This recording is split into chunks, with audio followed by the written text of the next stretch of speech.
Haryana. Sir Ravi ये प्रकट explosive जो हुआ है, धमाका हुआ, वो क्या कारण रहा है उसका सबसे पहले तो सोल। देखिए ये घटना जो है सुबह आज अराउंड 9:40 के आसपास है और थाना नालागढ़ का जो आईयू रूम है उसके बाहर एक रास्ता जाता है, उसके साथ की घटना है। एक्सप्लोजन हुआ है और सुबह हमने निरीक्षण किया है मौके का। एफएसएल टीम हमारी तुरंत मौके पहुंच गई थी। सैंपल जो हैं वो अलग अलग स्पॉट से उठाए गए हैं और एग्जैक्ट कॉज क्या रहा होगा वो एफएसएल के केमिकल एनालिसिस रिपोर्ट के बाद ही पता लग पाएगा। सर इस घटना में कोई नुकसान की? अभी जानने वाले का कोई ऐसा नुकसान नहीं है। जो आसपास का हमारा आईयू रूम था थाना प्रमाइसिस में, उसके शीशे जो हैं वो टूटे हैं और 40-45 मीटर पे एक आर्मी की कैंटीन है, उसके शीशे जो है वो क्रैक हुए हैं।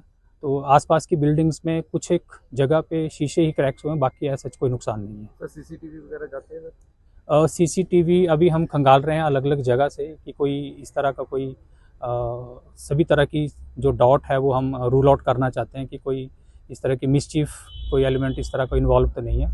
बट प्राइमे फेसाई अभी तक ऐसा कुछ हमें मिला नहीं है और आसपास के हम जितने भी स्पॉट के आसपास के कैमरे हैं उन सबको खंगाल रहे हैं। सर जैसे कि आपने देखा होगा कि काफी दूर तक जो है वो शीशे टूटे हैं, तो इसका मतलब और गड्ढा भी जो है बना है, जी। तो एक्सप्लोजिव कोई बड़ा ही नजर आ रहा है। देखिए इस बारे में तो एग्जैक्ट ओपिनियन जो है वो एक्सपर्ट्स ही, एक्सप्लोजिव एक्सपर्ट ही दे पाएंगे। बट हाँ, इम्पैक्ट जो है इनका 35-40 मीटर के आसपास इम्पैक्ट हुआ है और शीशे जो हैं वो क्रैक्स हुए हैं बिल्डिंग्स के। सर पूर्व विधायक जो थे वो यहाँ पर अभी स्टेटमेंट दे रहे थे और उन्होंने स्टेटमेंट दिया है कि 11 तारीख को एक हिंदू सम्मेलन हुआ था।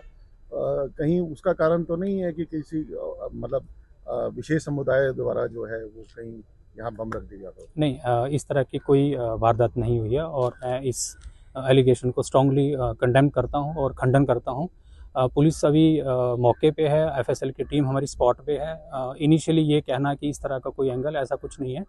पुलिस जो है वो फैक्ट बेस पे और ऑन द बेसिस ऑफ जो क्लूज एविडेंसेस हमें स्पॉट पे मिलेंगे उस आधार पे कार्रवाई करेगी। सर जैसे सर पहले भी देखा गया है कि सर कुछ धमकियां जैसे टाइप में मिल रही थी, हिमाचल में कई बार आया है सर, कुन्नू द्वारा दी गई है और भी कई बार दी गई है उड़ाने के लिए। सर इसमें तो कोई ऐसा एंगल तो नहीं है? देखिए अभी तक ऐसा कोई हमें इस तरह की ईमेल्स या ऐसी थ्रेटनिंग कॉल नहीं आई है।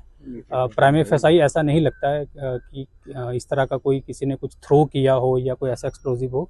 आफ्टर केमिकल एनालिसिस ही हम पता लग पाए कि एग्जैक्ट केमिकल क्या है जो एक्सप्लोड हुआ है, क्योंकि ये इस एरिया में नॉर्मली स्क्रैप भी पड़ा रहता है और कुछ ना कुछ वहाँ वेस्टेज मटेरियल पड़ा रहता है, तो वो रूल आउट करना अभी हमारा काम है। क्षेत्र में सर कई ऐसे इलाके हैं सर जहाँ पे रिहायशी एरिया और वहाँ पे ऐसे स्क्रैप डीलर्स रह रहे हैं सर, तो क्या भविष्य में इनको हटाया भी जा सकता है? देखिए इस तरह के इंसिडेंट अभी नालागढ़ में भी हुआ था, एक राजपुरा पे, कि जहाँ पे कोई पेंट जो है वो उसने आग में डाल दिया और उस पर एक्सप्लोड हुआ, 2 आदमी इंजर्ड हुए।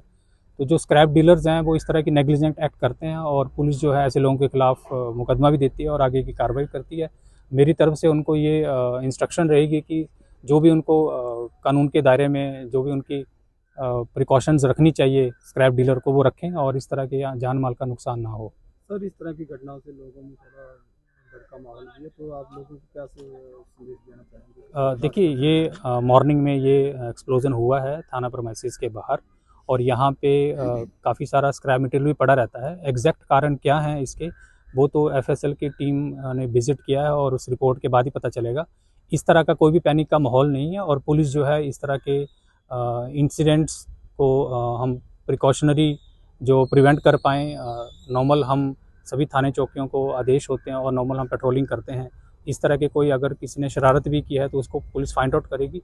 मैं जनता से यही अपील करूंगा कि कोई भी संदिग्ध या इस तरह का कोई व्यक्ति दिखे, पुलिस को जरूर सूचना दें उसके बारे में, और ऐसा डरने की कोई ज़रूरत नहीं है। पुलिस इसमें जो तह तक जाएगी कि क्या कारण रहे हैं। Thank you sir.